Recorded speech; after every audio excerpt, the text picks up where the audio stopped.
kalbos barjeras ir kiti dalykai. Senyvo amžiaus žmonės, piliečiai turintys laikinas traumas su įranga.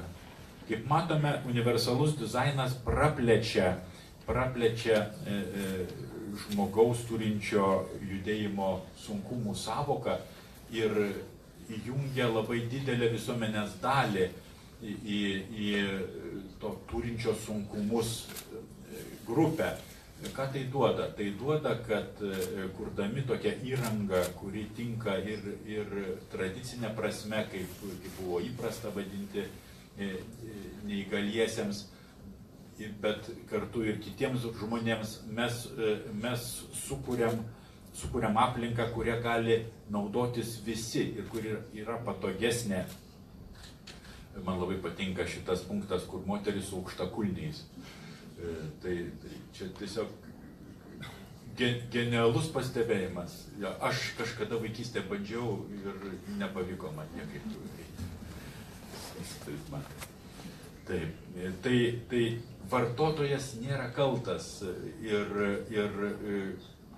vartotojas neatsakingas, jeigu įranga nepatogi, jeigu mes nerandam išėjimo arba mes tualetą tik pagal kvapą galim surasti, čia blogi pavyzdžiai, čia yra blogas dizainas ir šitas pilietis, kur išstumė restorane šitos gabaliukus to kotleto reiškia iš lėkštės, yra nekaltas tas dizaineris, kuris suprojektavo tokią lėkštę.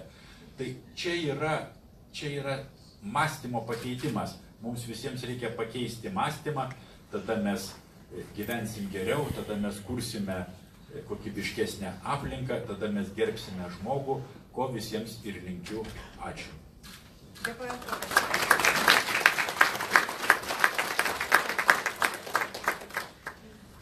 Kadangi matau, tikrai mūsų auditorijai padidėjo, padaugėjo žmonių, yra dar papildomų kėdžių, jūs pasiimkit, pasižiūrėkit, jeigu kas nors matot, kad šalia jūsų taip pat yra, tiesiog duokit ženklą, kad žmonės laisvai surastų, kur atsisėsti. Antras dalykas, kurie atėjusieji dar neturite ausinių, tai tiesiog jūs duokit ženklą, yra mūsų darbuotojai ir jie jums atneš žurnalų, taip pat yra, nes ten yra programa.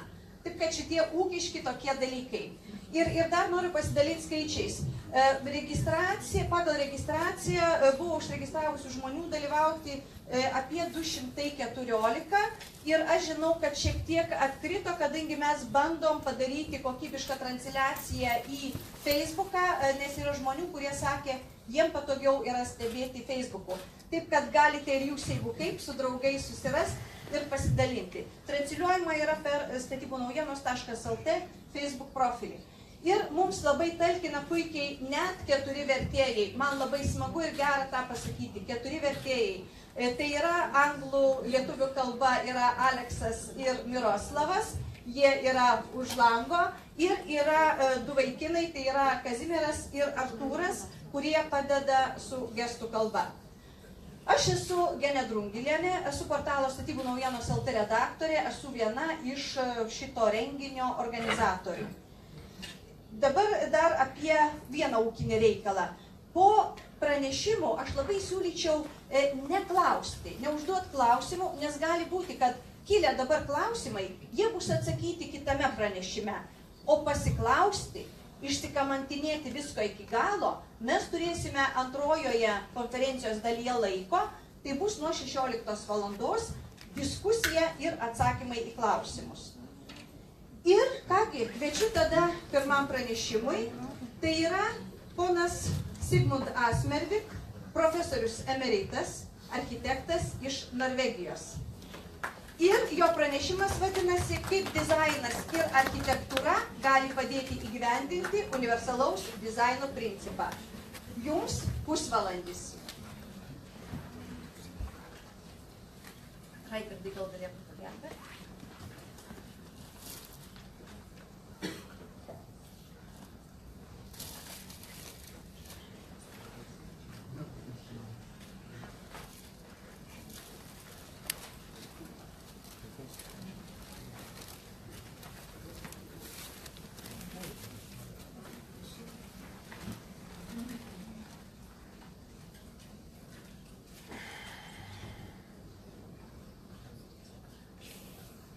Good afternoon. My name is Sigmund Asmeri, and you can see hopefully that's the same person speaking here. I know myself approximately. I know I'm a man, 2 feet and 2 hands, and even just 1 head, and trained as an architect. But I don't know you. I see some of you are men and quite a lot are women.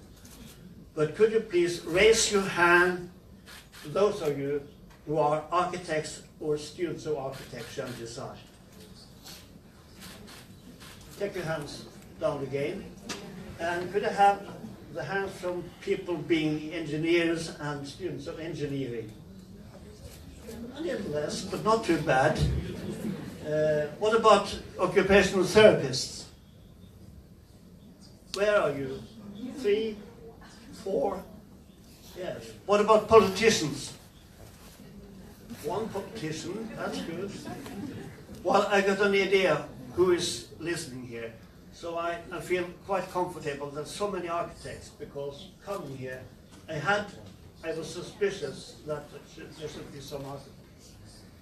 I've been in this business for some 20 years, so I know too much about it. So it's so difficult to tell about something which is simple but has some meaning today. And I used to give speeches with a sort of challenging title, what is happening with the UD in Norway just now?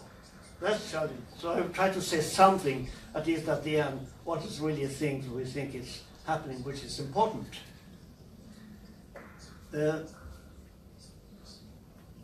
Yes, there is very different concepts of what this field, and many times are used. And in the concept of universal design comes from the US. Not everything is so nice coming from the US, but this principle is quite nice. And I think except Norway, no other places in Europe they use this universal sort of thing. In UK they use inclusive design. In Europe, many ways in Europe they use design for all. In the German-speaking countries, they're talking about barrierenfrei Gebäude and so on. And also the EU, I know, used the design for all in many ways. And I happened to come to a wedding in New Delhi a couple of weeks, 3 weeks ago, and I discovered a new concept, a new way of saying things, which I thought was very interesting. It's called differently abled. That's a good saying, because it's some sort of positive approach. Because when you're talking about disability and impairment, it means that you are less worth in a way. But saying that people are differently able, that sounds good. So that is my new contribution to this field. And as I say, very much at least in Norway, but also in Europe as a whole, is very much an influence from the USA, and more especially from California, and even more especially from UC Berkeley. And they started with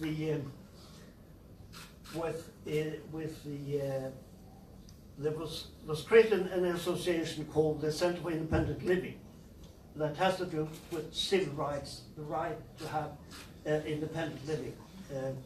And they were celebrating the 25 years anniversary in 1997. And so this curb ramps or cut curbs is a fairly new phenomena.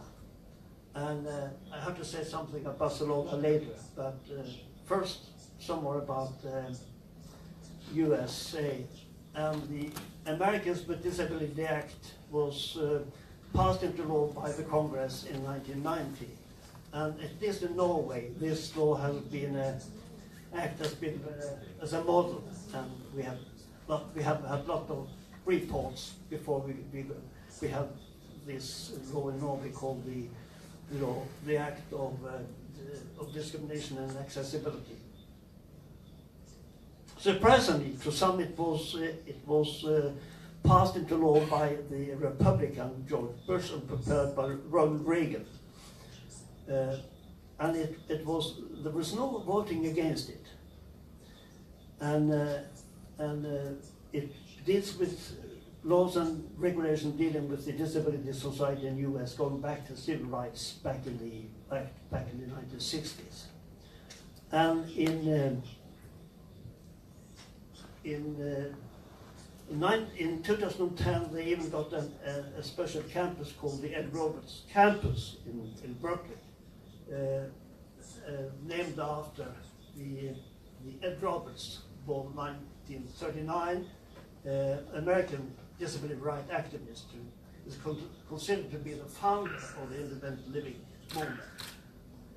And I don't know about Sweden and the other Nordic countries, but at least in Norway we have an organization called Ulova, which is very much influenced by the sort of civil rights movement. So it's interesting that they got their own campus, and it's very well integrated in a subway station. This sort of university campus, so it's very accessible by the subway.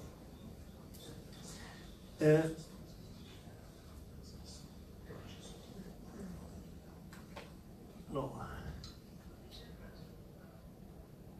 Many architects, even I, thought this sort of universal design was something that could make architecture not so fancy, not so good, when you have to follow all these kind of rules and all sort of people should come into your buildings. I mean, it's enough if I and my friends enjoyed coming to this wonderful building. But if you go to history of architecture, you see some of the most sort of influential architects in the 20th century. They used the ramp as an architectural feature in the buildings to make it look good. I'm not quite sure that many times it was too steep, but anyway, they looked at the ramp as a nice way of designing buildings. For instance, to the left of this picture, Otto Gropus in Berlin back in the 20s, Oscar Niemeyer in Niterói near Rio de Janeiro, famous architects, and not to forget Mies van der Rohe with his Barcelona pavilion from 1929. I haven't done the research, but I'm quite sure among books for students of architecture, at least in the Barcelona pavilion by Mies van der Rohe must be one of the top 3 buildings published, because it was so dramatically, so a way of looking at building, so different than what was the usual way back in the 20s. Actually, to access to the German pavilion in Barcelona in 1929, you had to walk a few stairs, but the terrain is a little bit slopey, and you can very easily have an access by not a very steep ramp. But the whole idea of the pavilion is the contact with the indoors and the outdoors and the sliding doors, and much of it is influenced from Japan, of course. But I think it's one of the most famous pieces of architecture that really have this idea that you could move freely around in this way of building. And coming from Norway and Scandinavia, I have heard of Alvar Aalto. I used to work in Finland for a couple of years, 50 years ago, and Alvar Aalto, it was a sort of creative, doing many sort of interesting, special sort of functional things. And from many of those buildings back in the 1930s, the door handles is made for people of different heights. You know, he might do it just for some funny way of making a door handle, but it looks nice, and it's useful for people of different sizes, children and short, long people, and that sort of thing. And the biggest one in the US in the last century, Frank Lloyd Wright with his Guggenheim Museum in New York, he has this famous ramp. I don't think it's so good for as a gallery, because the curator and the architect, they discussed for years how to put the painter on the wall when the floor was so slow. And so you see there's lots of buildings using this kind of elements. And not to forget the Sir Norman Foster from London. He won the competition of rebuilding the parliament in Berlin, bombed and burned in the end of the war, with this very nice cupola, which have this sort of circular ramp with a very nice restaurant on the top. And so maybe the most famous of this sort of the classics architect is Le Corbusier. And incredible. I mean, what kind of sort of fascist, dogmatic, conservative way of looking of a human being, trying to find the measure for universal man, that the sizes of the ideal human being should be 183 centimeters high, and it should be a man. You can imagine it's a man, and I'm by chance I'm 183 centimeters. So here you see the ideal. So now Da Vinci, but it's incredible. It's incredible that you could have the idea and you have this influence to make buildings with the same measures on floors and chairs and ceilings, because of man had just one size. And of course the capital and the industrial production of building, they grabbed it very easy. At the time they didn't have the sophisticated computer systems to produce, furniture for the kitchen tables with the same height, and in Norway 240 centimeters is standard height of the room. Perfect for industrialized capitalistic production of flats.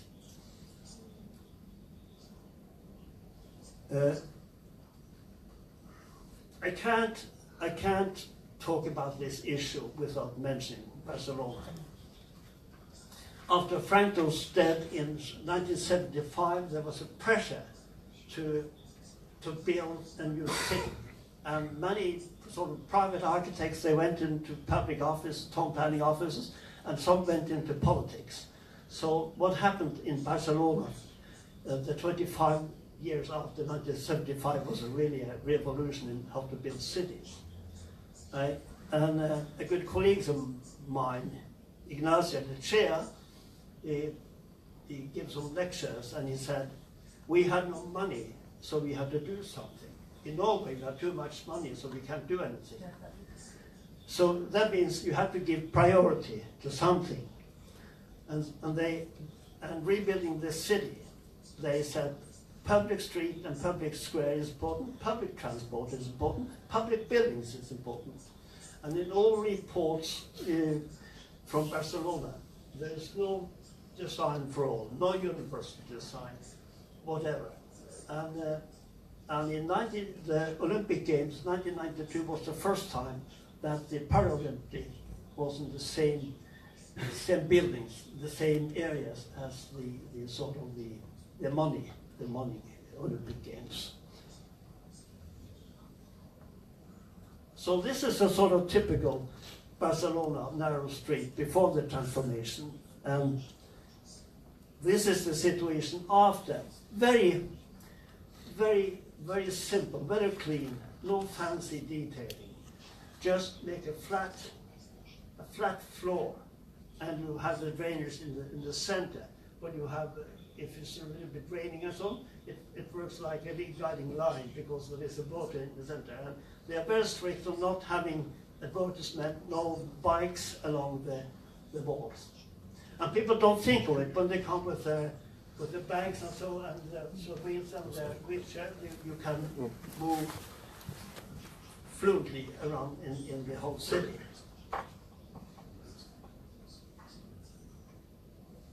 and the pedestrian crossing with curb cut.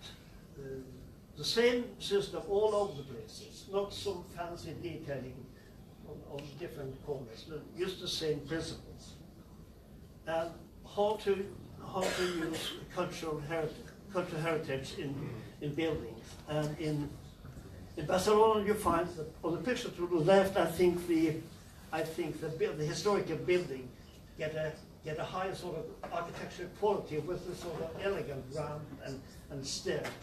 And I'm not so quite sure of the building to the right, but it's sort of fancy slope restaurant up at the wall. Interesting is that this way of making the city accessible on wheels, it gives rise to new forms of transportation, sort of fancy transport on wheels. So that's my a few points from Barcelona. I promise to take you to some special issue which certainly I've been involved in, and one of the things is a new building is one thing, how to deal with this problem, this challenge for preserving and changing the use of historical buildings. I'm very happy that is from the Agency of Cultural Heritage Monument, and the management city of Bergen has developed some general principles how to preserve and changing for the use of historical buildings. I couldn't go in details, but they use words as wholeness, additional, readability, and reversibility. And we see some example here. There's a nice ramp from the Norwegian state-wide monopoly, so they have lots of money to spend on a nice ramp. Adding to it, and you have this very readable and adaptation as well as contrast and readable to the here. This is old wooden sort of houses down at the port as a Bay of Bergen, example of addition and reversibility. So you can remove it without disturbing the historical monument. I'm so happy that it's was the organization of conservation that came up with this principle, not making it sort of special design, but some principle. This work on this area take me to the understanding that we are moving ahead, not to, especially with existing buildings, to move not so much on the physical results, forget it for a moment, but on the procedures, on what you can take a picture. So how to achieve a common understanding of needs to ensure that designers have sufficient expertise in cultural heritage, should design be temporary or permanent solutions. And focusing on three phases, early phase, medium, and the last phase. It should be signed from the different stakeholders on differences to agree with the solution. So not the conservation people come at the very last, no, we can't accept this. So there should be I can't go through all these details, but you can read my presentation in English at least. An early phase, and design and implementation phase, and the sort of the last phase. That you sign, both the builders and the conservation people sign a document along with other documents, but how to find the good solutions. So I would like to give you a good example, and also a little bit sad example. Architect Sverre Fehn is the most famous architect in Norway in the last century, and he got the job of expanding an old bank in the city of Oslo to be the architectural museum there. And you see the National Museum for Architecture in the front. There's a steep stairs in the front, and to the back side he built a sort of nice sort of glass cube for exhibitions on the back, and how to deliver big objects, comes with trailers and so on. And at the opening, Sverre Fehn, at the opening of the Museum of Architecture, actually he was sitting in a wheelchair. His feet were dead now, sadly, but it was not. He didn't have very good feet, so he came with a wheelchair. And not alone, he was followed by both His Majesty the King and even Her Majesty the Queen was present.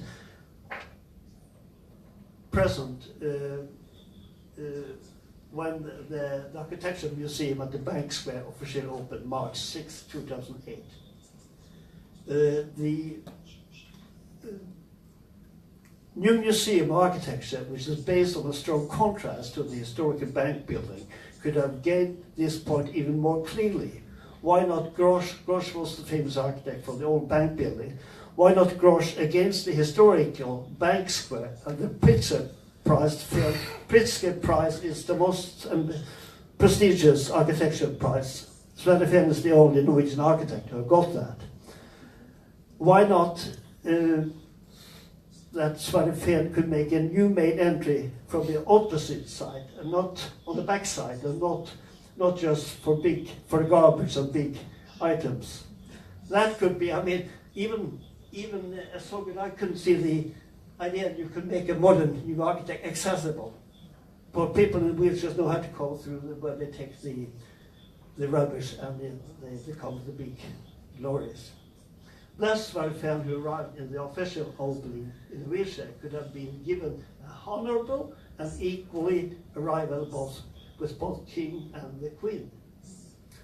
So, and this was 2008, so a little bit sad. But you don't understand how it is to be honorable and equally treated, I think. More, and this is a very important story from what is going on Norway. We have got the new regulations, and the government argue that they want to build smaller flats to save some 9,000, 11,000 euro by building smaller bathrooms, smaller storage spaces. That means cramped for some and useless for many. Not to be very proud of, but when you buy new shoes 1/4 inch or 2 centimeters too short, they are useless. So also is too smart floors, too smart flats. And here an example, typical from 1970, when we have a Norwegian state bank which gave loans just to people built according to the sizes of a flat. In 1970, 50 square meters were quite normal. Now in 2015, reduced to some 37 square meters. Same scales on these two figures. At the same time, example for Oslo, from a project flats sizes between 42 and 96 square meters, prices 300,000, 950,000 euro. Average cost per square meter, 3,600 euro. Market price, the flat of 46.5 square meter. At first floor, approximately 170 euro for production, sold for 340 euro. A profit of 100%. And then they claim they can't build, they must be smaller flats because to save money. The government says, the minister said he had to have a dialogue with the builders. They had got good ideas how to build cheaper. But I say he didn't consult the people responsible for the budget in the local municipality. And think of, you don't have money. You should not be allowed to build 2 small flats, because having one person in the institution with a wheelchair, you know, that costs quite a lot of money. So that's the situation. Here's a project from Oslo area. It's a 2-room flat, 37.5 square meter. Market price 330,000 euro. There is really no bedroom, no living room, just the kitchen. Nothing to be proud of. So this, I have regularly been to the States and following people working with the ADA guidelines of how to build according to the ADA Act in the United States, and they say the same pressure there from what they call the home builders. They claim, they argue all the time it's so expensive to build these bigger bathrooms and make access for wheelchairs. So, though I should stop 10 to 2, but I started 5 minutes late. I will use 2 minutes more. I've been to many conferences, of course, and I was on many years ago on the conference when they have a conference poet, sort of landscape architect, engineer, whatever. And it's all this kind of homemade poetry that you think you would like to hear it. Sort of. But we all have our sort of preconceptions. But when she had read two lines of her writings about nature, planning and so on, I mean, almost stopped crying. So precise and so good. Said, and I invited her to take part in a seminar I arranged a year later, and I said, you are not obliged to write anything, but if you feel for, you can say something. And one morning she came down with shivering with her hands and a cup of cold coffee, and she had wrote this. I translated it to English first time, but I could read it in Norwegian, but you couldn't understand it. It goes in this way. In Norwegian, it's written in this funny language called New Norwegian. But this is my English version. My mother is not here, is the title. My mother is not here together with me. She could not join me today.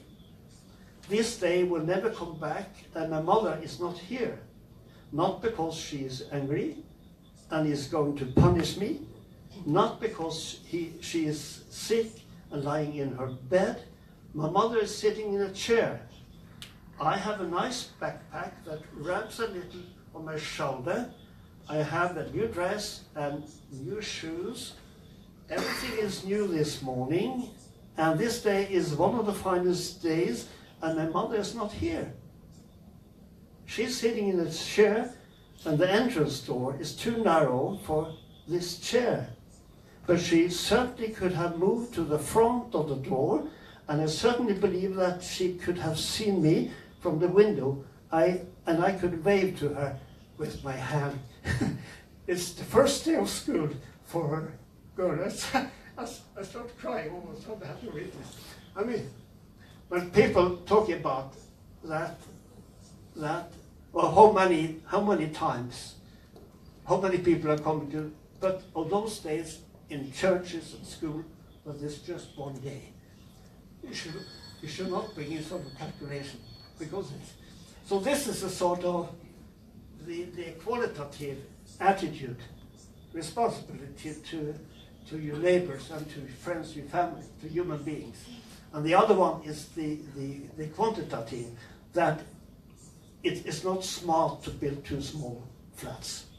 I mean, it's not smart all the time to calculate with money, this sort of quantitative. But at least in Norway, you have this kind of, you publish monument, and you public management, but that's another lecture. Thank you.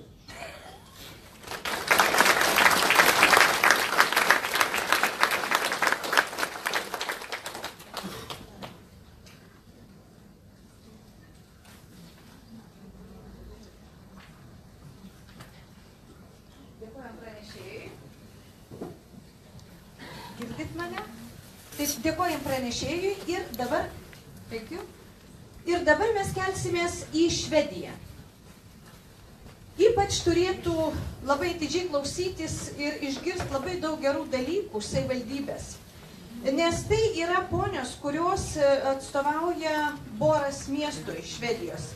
Ir jų pranešimas vadinsi šitaip: prieinamumas Boras mieste Švedijoje. Nuo teisės iki praktikos. Ir priminsiu esminę detalę. Boras miestas 2015 metais pelnė specialų Europos komisijos apdovanojimą už geriausiai visiems gyventojams pritaikytą miestą. Ir taip, pranešėjos Lena Melblad, Boras prieinamumo ekspertė, ir daktarė Heravati Novak, Boras konsultantė neįgalumo klausimais, Švedija.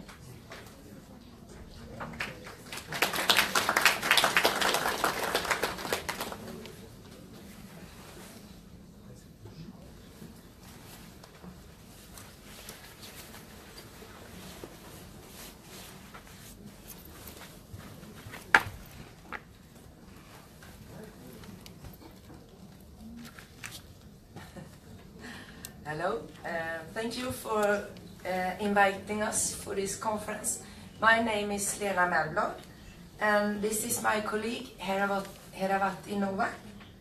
We are here today to talk about physical accessibility in Borås city, from the law to practical implementation. Borås city is located. Oh, excuse me. Borås city is located in the western region of Sweden. The population in Borås city is about 110,000. In Borås city there are two positions: the accessibility consultant and the disability consultant, who were given the responsibility to drive the accessibility work forward. Accessibility consultant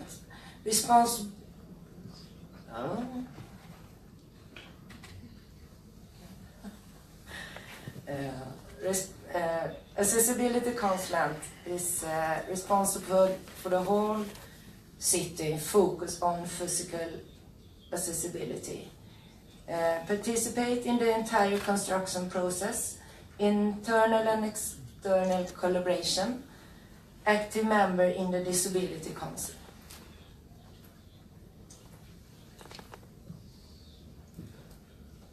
To lower this because I'm shorter than Lena. And as a disability consultant, I'm responsible for the whole city, but my work focuses a little bit more on cognitive accessibility. My duty as Lena, I have an internal and external collaboration. I'm also an active member of the Disability Council, which I will tell you a little bit more later. And then I am responsible on the planning, following up, and the evaluation of the whole accessibility program and action plan for the city.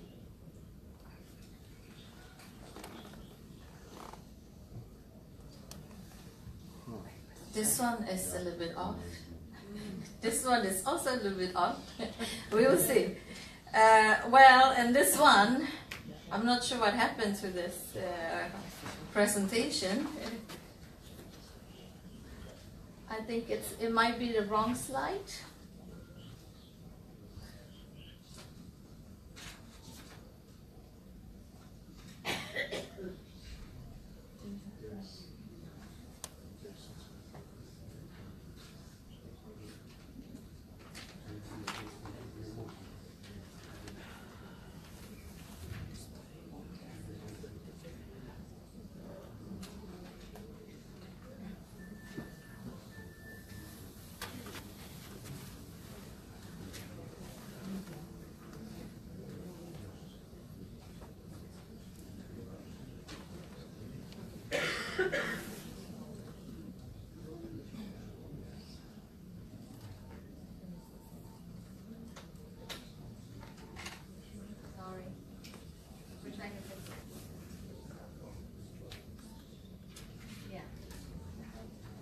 Okay, I'll pass through all this.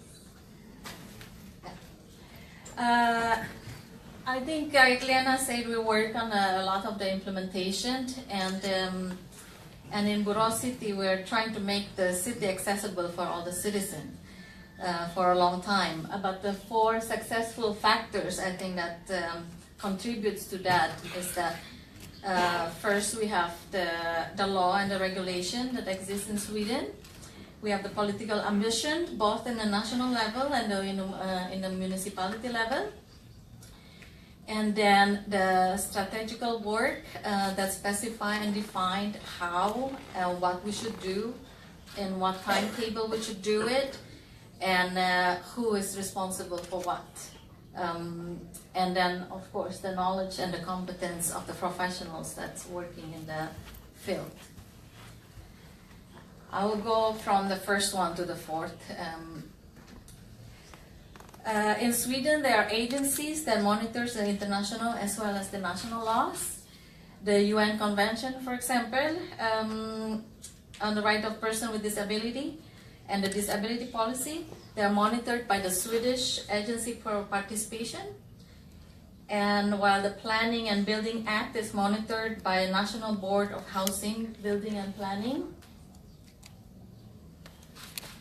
The regulation in the Building and Planning Act includes the local plan, building permission, building supervision, illegal construction, and building committees activities.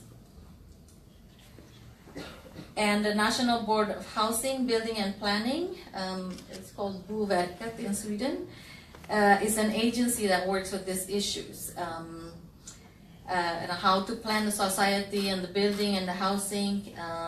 Their works includes writing advice and rules, and ensuring that everyone follows the Planning and the Building Act. They also provide state support and grants to investigate issues in this area. We also have this thing called From Patient to Citizen.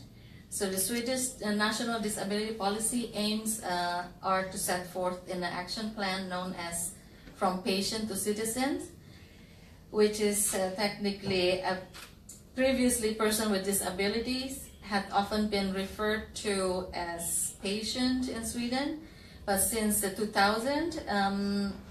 year 2000, the Swedish government emphasized a civic perspective, which means that a person with disability are to be seen not as patient but as equal citizens, which has the same rights and obligation as everyone else.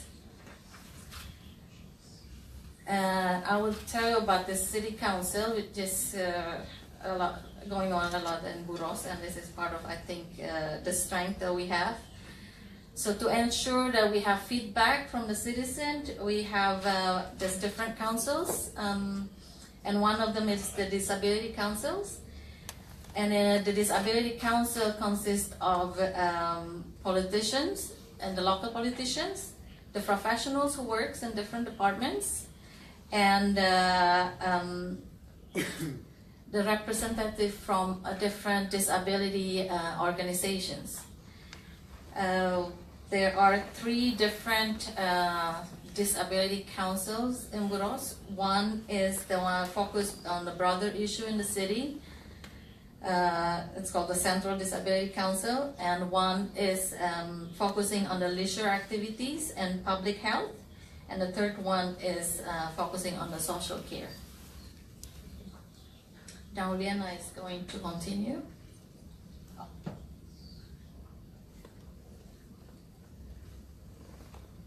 A better city for everyone. Accessibility is required for 10%, facilities for 40%, and comfortable for 100%. VGR guidelines. The City Council in Borås have decided we should use VGR guidelines. VGR has higher guidelines, has higher requirements than the national requirements. It is a result of a collaboration between different actors, including the disability movement. The guidelines make the buildings both available and useful. The construction process. I participate in the entire construction process, from preliminary study to complete building. I must make a statement in at least 3 stages in order for the construction process to proceed. I'm not so good in English. Pro-study, control of drawings, control of ground, at which location the building is to be placed on the ground, so that accessibility can be reached at the entrances.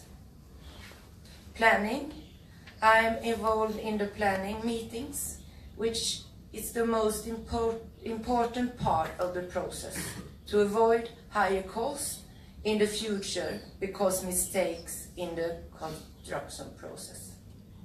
Construction, I do on-site inspection, participate in construction meetings.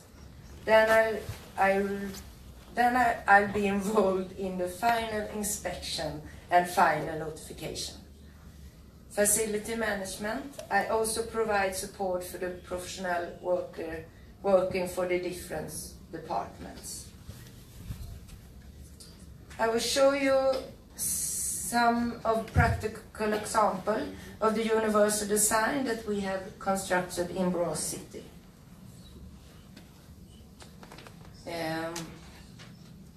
These examples are some of the parts I am looking at to secure accessibility. Parking place, door size, elevator size, text signs on signs, and so on.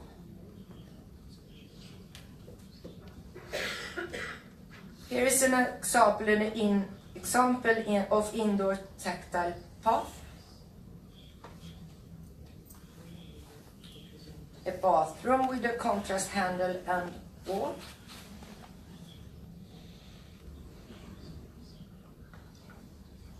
Contrast marking on stairs.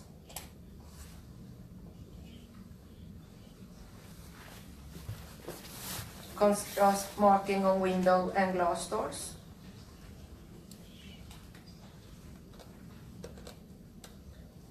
Contrast on the entrance door, glass windows and door opener.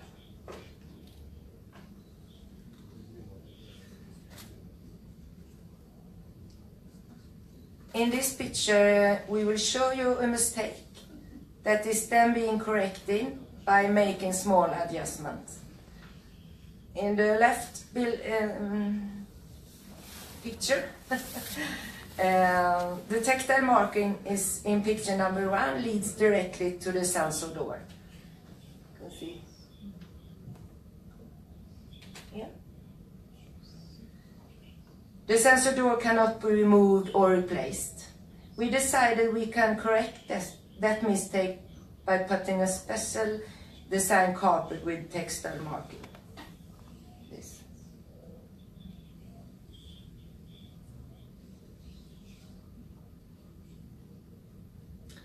Tactile marking on the pathway leading to the entrance of the zoo in Borås City.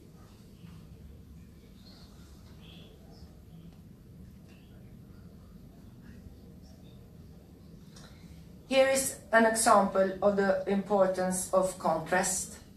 In this picture you can compare between the white door and the black door being placed in the dark color wall. Here is the white door and there is the black door.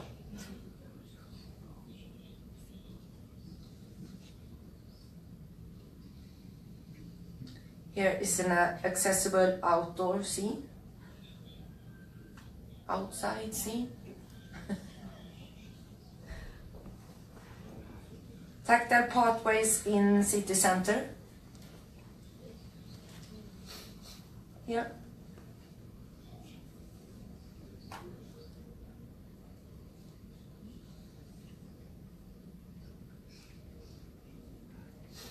Here is a swing placed on artificial what?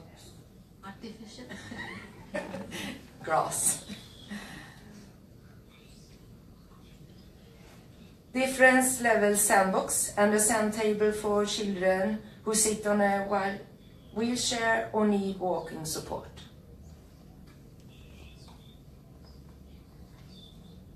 playground with rubber ground,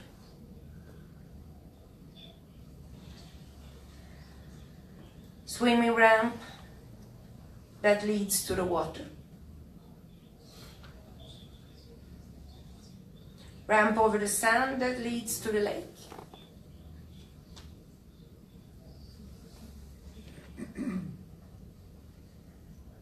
here is a accessible fishing bridge,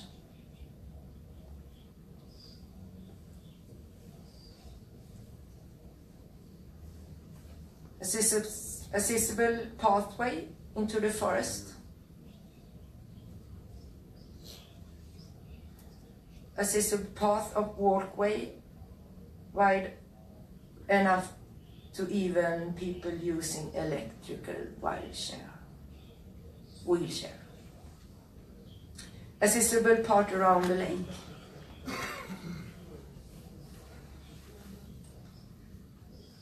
Accessible part to enjoy the nature.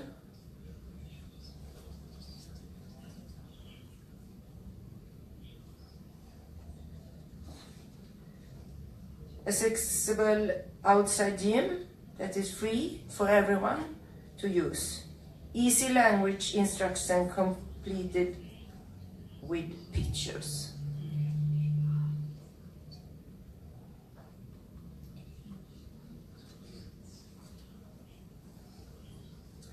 Here's a picture on the prize we received and when we won the Success City Award. 2015. Yeah.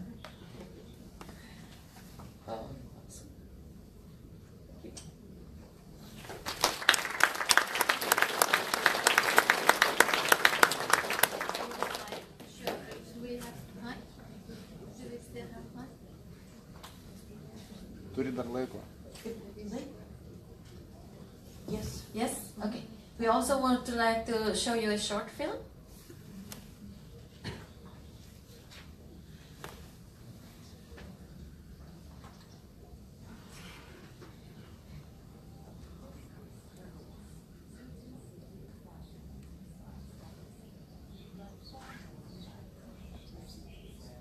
Is there any sound?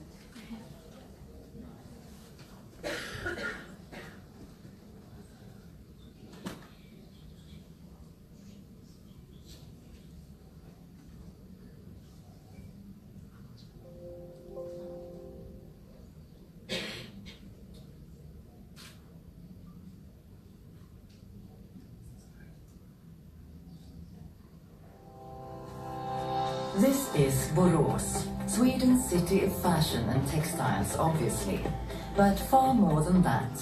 A city where 107,000 residents have together given rise to over 11,400 companies in every conceivable industry. This is the innovative environment where the accessible Borås has developed.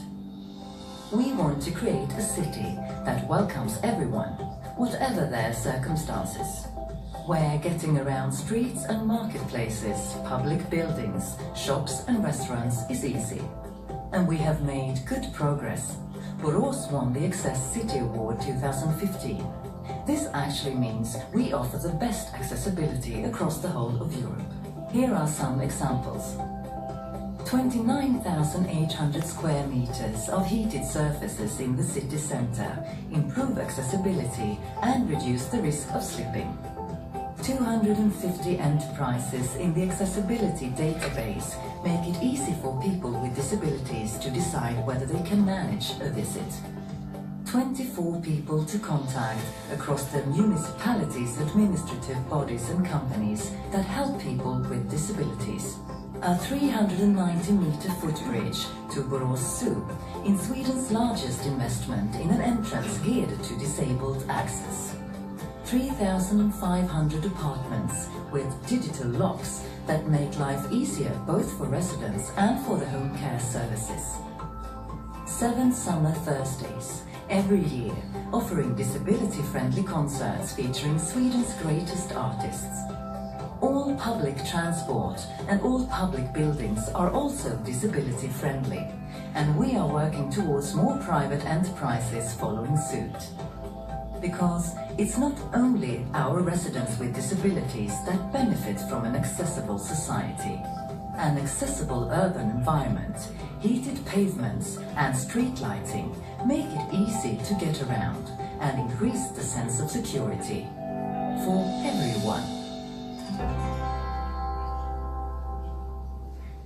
Thank you.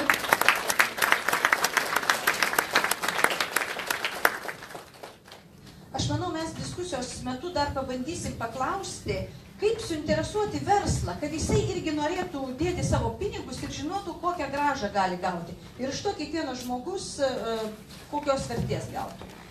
O dabar eime į Suomiją.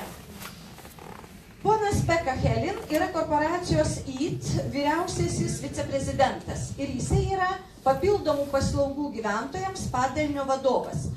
Jo tema – į vartotoją orientuoti gyvenimo sprendimai. Ir jeigu jūs pastebėjot, mes einam tokiu siaurėjančiu būdu, einam nuo didelių objektų prie miesto ir pagaliau ateinam į butą. Prašom.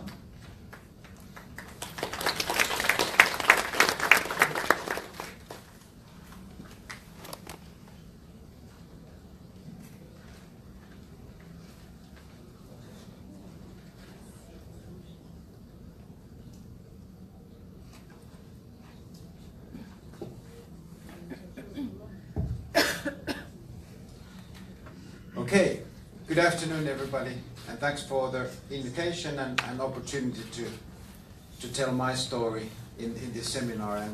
And I have taken the idea of universal design a bit further, having these consumer-centric living solutions as the topic of my presentation. I have divided the presentation into 3 parts. First, I tell you briefly about YIT, what YIT is as a company. Then I go into a topic designing homes. I mean, from the Finnish perspective, what it means, and then I will talk about consumer insights as a starting point for good design. So a brief presentation about the company. YIT is a construction company offering all, we could say, all possible aspects of construction, meaning housing, infrastructure, paving streets, business premises, and even going further to the ownership through a newly established business of partnership properties, meaning that we want to be involved with the lives of our customers, either our residents or business premise users, longer than usually, by owning the properties that we have developed. We are operating all together in 11 countries for the moment. Finland is the home country of the company, and in addition to that one, we operate in all of the 3 Baltic countries, Russia, in Scandinavia, in Sweden, Norway and Denmark, as well as in the CE countries, which in our case are Poland, the Czech Republic and Slovakia. Actually, one major happening in the history of the company was a merger with another old Finnish company, Lemminkäinen, earlier this year in the beginning of February, which made us even bigger in most of the markets. Housing or building homes is an important part of YIT's business, and we do them both for the end users, I mean both for the residents as well as for the investors who want to have them in their investment portfolio. And we build apartments, meaning homes for people. We also construct holiday homes and whole residential areas, which then widens the scope for the design. Altogether, last year the number of houses or homes we built was 9,000, and we constantly measure the satisfaction of our customers, and the net promoter score of our customers was 53% last year, which is a extremely high and good results in the business. We have we have a strategy, or we have a strategy which has a vision called More Life in Sustainable Cities. By stating that, we say that we want to be much more involved in people's lives than only building or constructing buildings and homes for people. We also want to understand how people want to live in the urban environments, and how the urban environments can be built for customers, as has been coming up in the speeches before me today. Our focus area is care for customers. We need to understand who our customers are and what they want and what they desire. And we want to do visionary urban development, which is very much the case that we need to understand what people want. We need to understand what people use the buildings for in order to have this visionary urban development implemented in how we work. A couple of words about development of Finnish homes to give you a background of how we see the home design in our business. We can call them either Nordic design principles or Scandinavian design principles. I have widened the scope to be Nordic because Finland is not officially part of Scandinavia, so Nordic is probably a better concept for that one. But I think that these aspects mentioned here, functionality, simplicity, and clean lines, they are very much in the core of also Finnish design. And what is important is that everything should be in harmony, and things that you purchase or you kind of acquire to yourself should be made to last, and not only for single kind of usage. And these design principles came very much up also what you see earlier in the Nordic design examples by Sigmund. Another aspect is that how the homes in the Finnish society have developed during the last 100 years. So in the beginning of the timeline, so in the beginning of the last century, that the first things that took place was that so-called commodities came into homes. You started to have running water. You started to have electric lights in your homes. It was only about 100 years ago. And after that was completed, then very much kind of functional elements came into the picture. Like in the 40s, these dish drying cupboards were developed for the convenience of kitchen, for the convenience of letting the dishes dry in the cupboard and not having to dry them by yourselves. Refrigerators, various electric equipments and devices came to help people. And also as you see in 1930s, these layouts expressing equality, what was one of the development points, meaning that you didn't have any more help in your homes, but you did things yourself, and then the functional layouts of the homes were designed.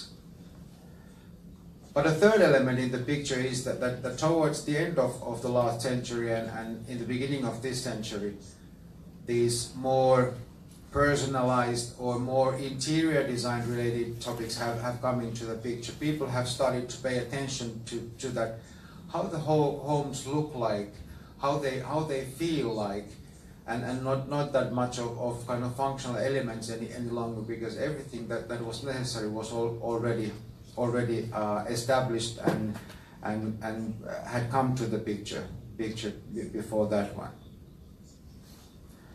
And actually also come closer to the topic of the day, this universal design, we have in the beginning of, or actually in the end of last year, we have established a kind of internal philosophy of home design for our kind of for our business of housing, and we want to set a direction for the YIT home development and design. And it means that we need to understand that what kind of functions we want our homes to enable, And we also want to only do the necessary things, and understanding that only what is necessary is good design. And also an opportunity for people to use or choose what is personal, what we could call personalization for them in terms of interior design. And then understanding that smooth everyday life is something that you want in your home and outside your home. And all these learnings, I mean, in this philosophy, we are trying to learn every day from our customers that how they kind of feel about the homes that we have provided to them, how they see the functionality, and we try to learn to guide our development and creation of standardized solution. And gradually we could get rid of all the so-called funny or awkward solutions that we have built into our homes and get more understanding of what people consider good and functional.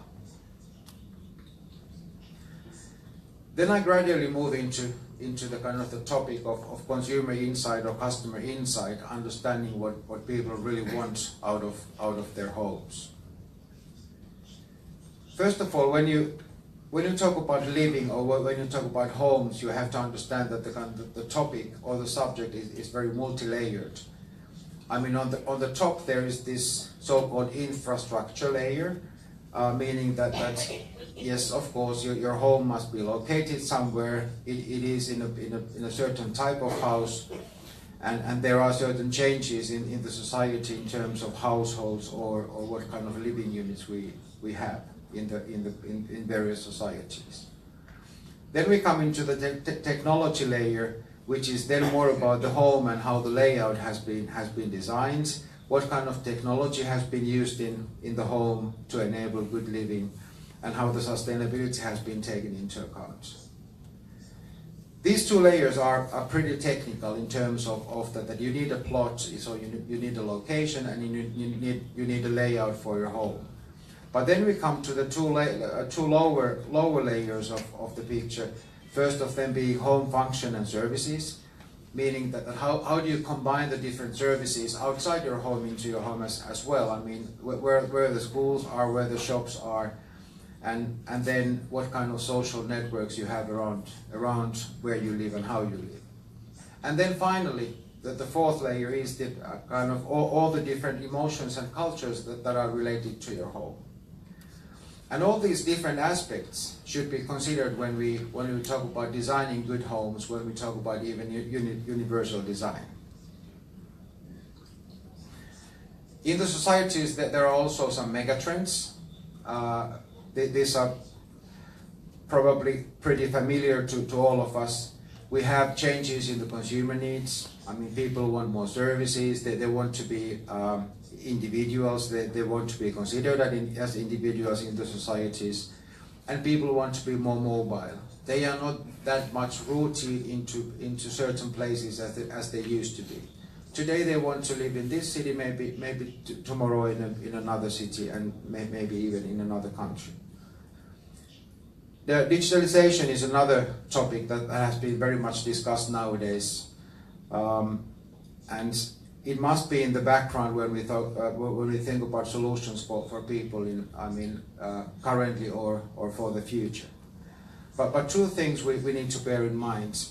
First of all, when you think about digital elements that you provide your customers, keep in mind that digital is not better. Better is better. That just by turning something to digital doesn't make it any better or any more functional, but it has to be better by the nature. And then the speed has changed. I mean, things keep changing much more rapidly than earlier. New things emerge much faster than earlier, but also they die much faster than earlier. And that is certainly a challenge for a home constructor, because when you start planning or the design of your home, the completion of the project is in maybe minimum two, usually in about 3 years. When we think about some aspects in terms of consumer insight related to homes, there are things happening in the societies. The number of families are decreasing. Urbanization is going on in all of the societies. Lifestyles are diversifying. That there are people needing or kind of wishing different things for their lives. But something that is pretty clear nowadays is that people want their living or their homes to also mirror their identity. It's not only a place to live, but it's my home. It's the place I want to represent myself.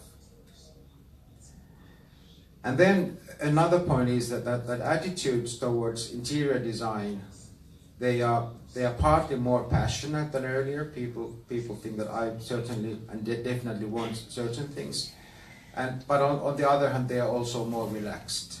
You are more allowed to do your personal choices and not the choices that are considered generally acceptable. And then, of course, these new social phenomena are emerging. I mean, people want to be social in different ways. We all know how Facebook has made us connected to old friends again, but also this physical social life is more important for people today.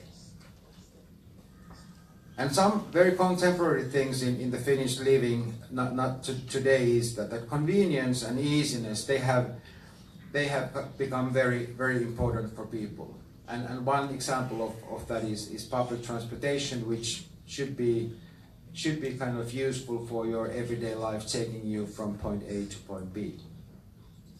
People are more interested and even willing to use services to enable easier and smoother everyday life. And then people are gradually, maybe because of sustainability increase, that they want to get rid of extra and redundant goods. I mean, we don't need that much storage space anymore. We are gradually ready to get rid of the things that we don't need. And you don't want to spend all your money in your home or in your living. You want to make certain choices, but you want to have money for some other life as well. And then space, our need for space has kind of gone down. People don't want that big apartments any longer. They want more kind of more compact apartments, which also means smaller apartments. But you should never jeopardize the functionality of the home. So it must be functional, even though the number of square meters is a bit lower. Think about what I have said. So if we think this from the point of view of accessibility, I think that in all of the Nordic countries, and at least in Finland, we have very good regulations for accessibility. They came out in what Buros kind of showed us. So we have certain kind of regulations for pathways and entrances, corridors and elevators, as well as doors and toilets and bathrooms, so that they are suitable for anybody, even though you are kind of moving around in a wheelchair, that they must be functional. But I would say that all these factors which are regulated already, that they are in a way the hygiene factor in terms of universal design. This must be done. I mean, there is no question about that one. But the kind of the topic that comes on top of this one is the kind of personalization.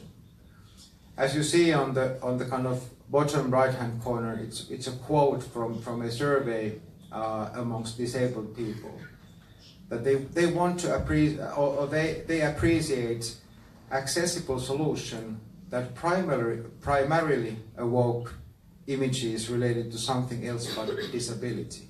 They don't want to be reminded of that, according to this kind of survey. And that's why we must enable these individual solutions. We must be able to support different lifestyles, because, for example, the households are changing. We must enable people to have aesthetic solutions even in their homes, which create pleasure. And we need to involve people when we do things and when we plan and design things. We must ask how they feel about different things that we are designing in homes. If we, for example, consider the aging population or elderly people who are often considered to have kind of need these homes with all the help of technical devices and where universal design as such is very important.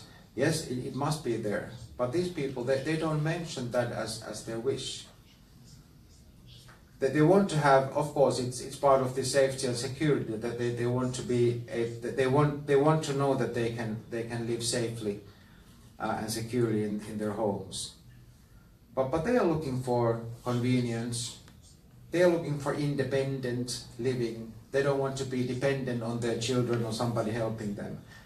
And they want to be close to the nature and being able to move around, so transportation being there.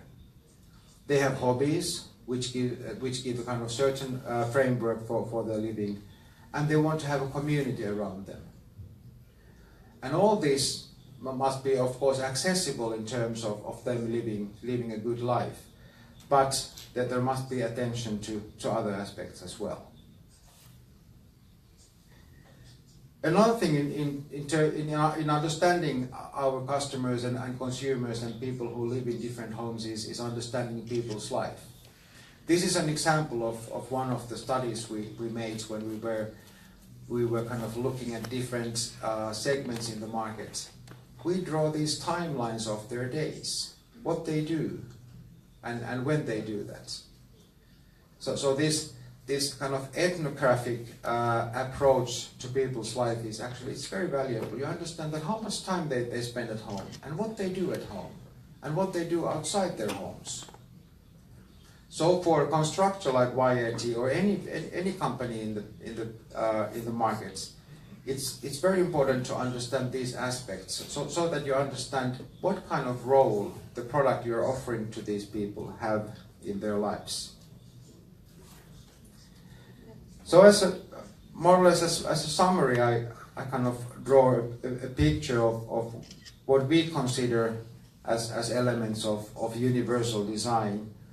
Something that is good for anybody is, of course, that I mean, as a kind of basic thing on top, you have the location and the layout, which is a must. Then the home must be it must be in a kind of a kind of an apartment. It must be compact today, and there are all kind of various house types people want them. There are certain features of apartment people want to, or people appreciate, like lights and soundproofing, and spaces feeling spacious. And then certain spaces that are important. And here we still have these storage spaces, even though people are getting rid of the extra kind of goods. And then on the bottom, you have these two things: this smooth everyday life. I mean, your home must enable you kind of a nice life every day, so that you feel good when you wake up and when you come home, for example, from work. And then there is a certain adaptability that must be offered to our customers. All the people don't want the same. People want to adapt homes to their own needs and their own wishes. So as a summary of my presentation, I would say that the traditional way of living or traditional way of thinking about homes is disrupting. We have different needs, and we need to acknowledge that one. People have lots of dreams and needs. All of them can't be kind of responded to each and every time, but we at least must understand them. And consumer insight is the kind of way of understanding how people dream and what they want. And living or home is a wider thing than just an apartment. And that's where the insight is needed. And then there are various target groups. And these different target groups have different needs. And they are very different from each other. And we should be able to respond to the needs of all of them. Thank you.